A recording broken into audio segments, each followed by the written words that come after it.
cloud. Satan was furious. He was furious. You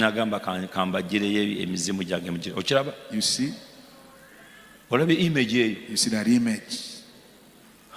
Awanji. Genda maaso tambuza ojja kiraba ekinaatuuka bakyetegereze.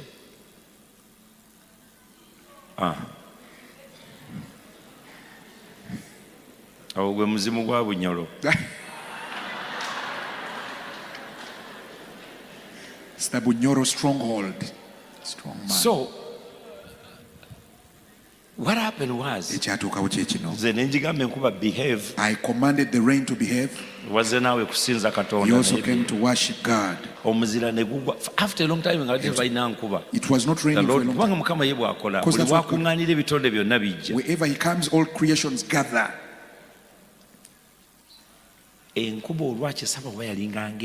stopped raining around 7 p.m. Then the sun rose up again. The sun was shining.